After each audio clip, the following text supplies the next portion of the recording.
Guys, there's so much information about Spain that you cannot grasp in one video.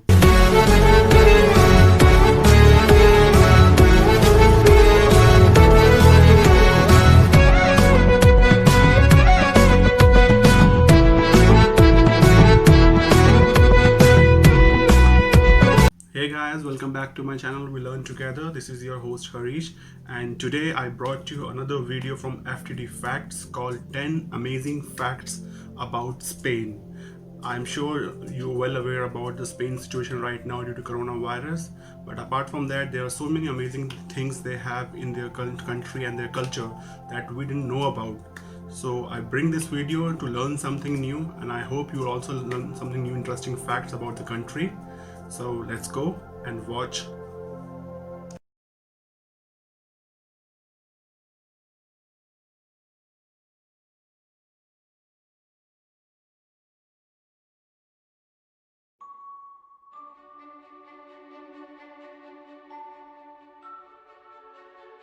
When you think of the word Hispanic, what comes to mind? Perhaps you might think beauty, elegance, or perhaps maybe sexiness, romance, and dance.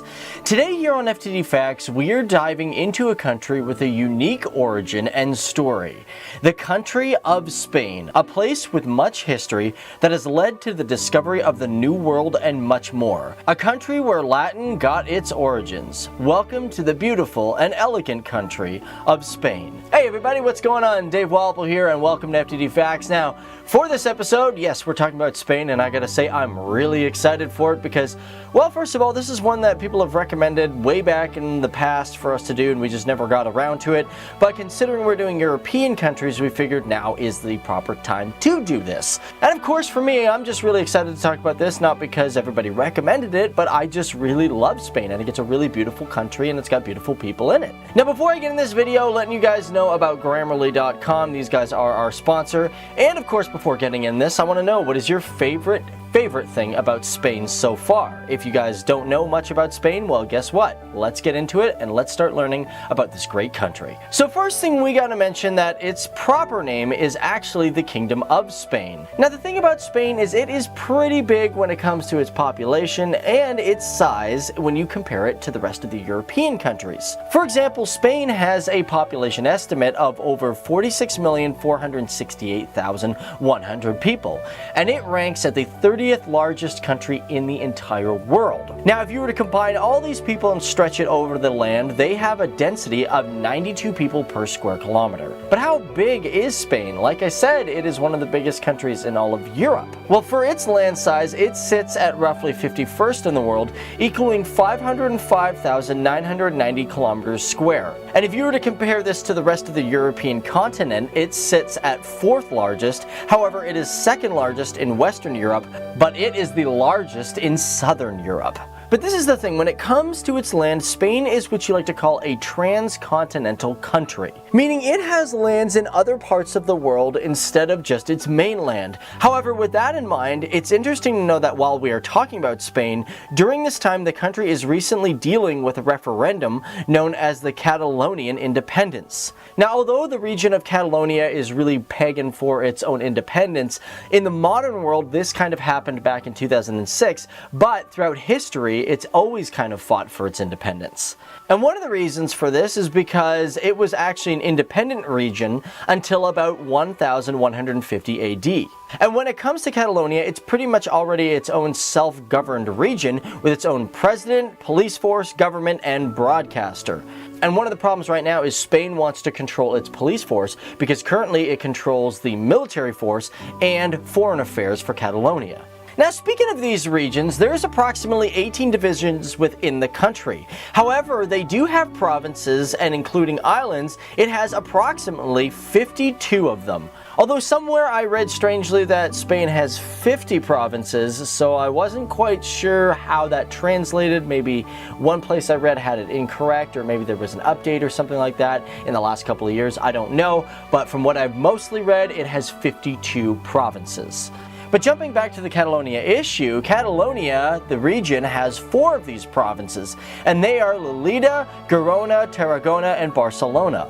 But out of these provinces, let's take a look at which ones are the biggest. When it comes to population, that one has to go to Madrid. Because as of 2013, they have over a population size of 6.495 million people. And as for land size, well, that's got to go to Badajoz, with a land equaling 21,766 kilometers square. Now, when we're talking about the land of Spain, we cannot forget about talking about the coast, because the coastlines in all of Spain are so famous, they are just amazingly beautiful. And throughout its coastline of over 1,660 kilometers, they have small coastline towns which are world-renowned, such as places like Barcelona, San Sebastian, Ibiza, Valencia, Marbella, and many more.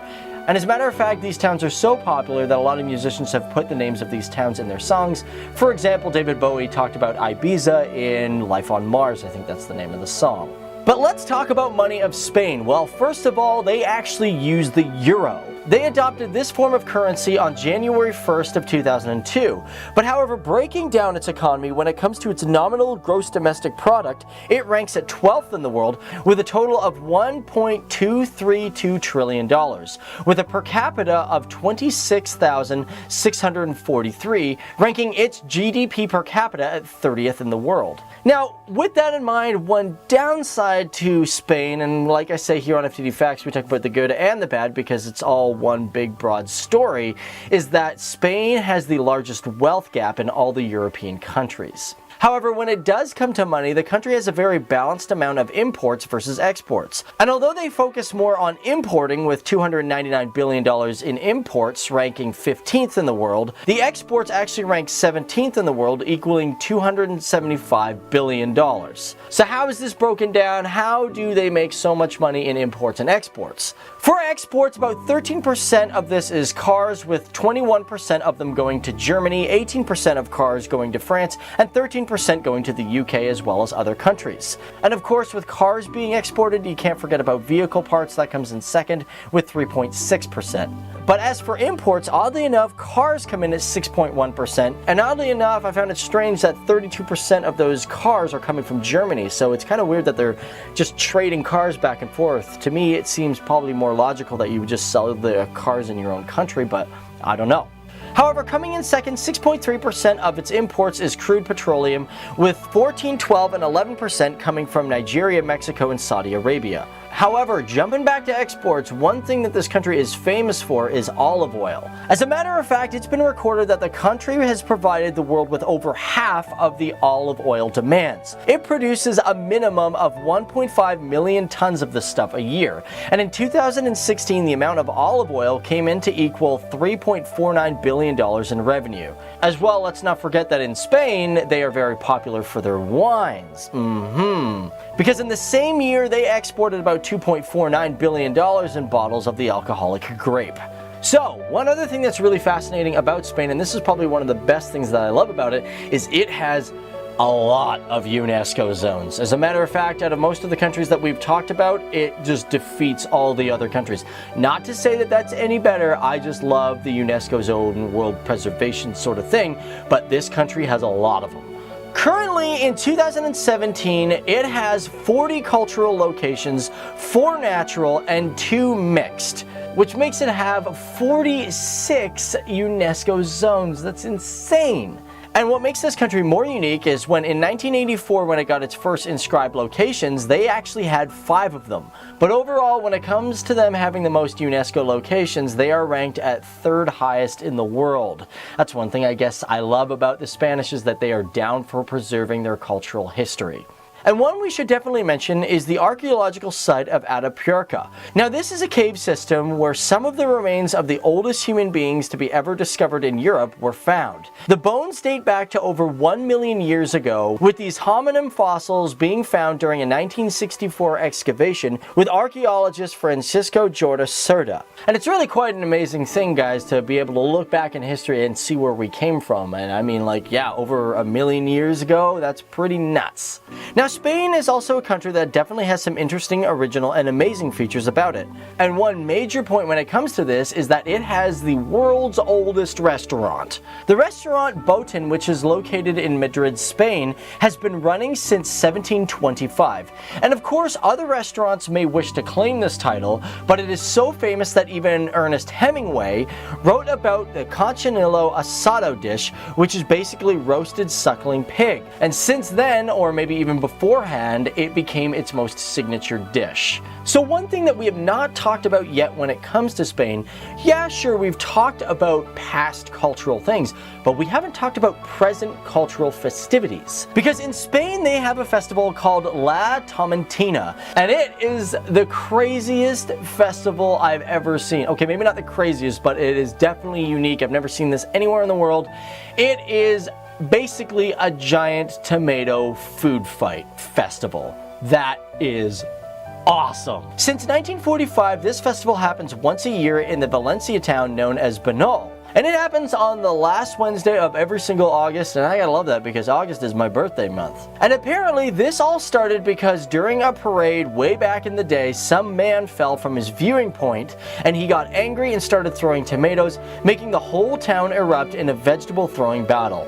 I gotta say, I've never been there, but I really want to check this place out and go to this festival because it just sounds like a lot of fun. But either way, pretty interesting stuff about Spain. What a beautiful and amazing country. However, that wraps up this episode, but keep in mind, guys, we might have forgotten much about this country, so if you guys know some facts that we missed, please write it down there in the comments section below.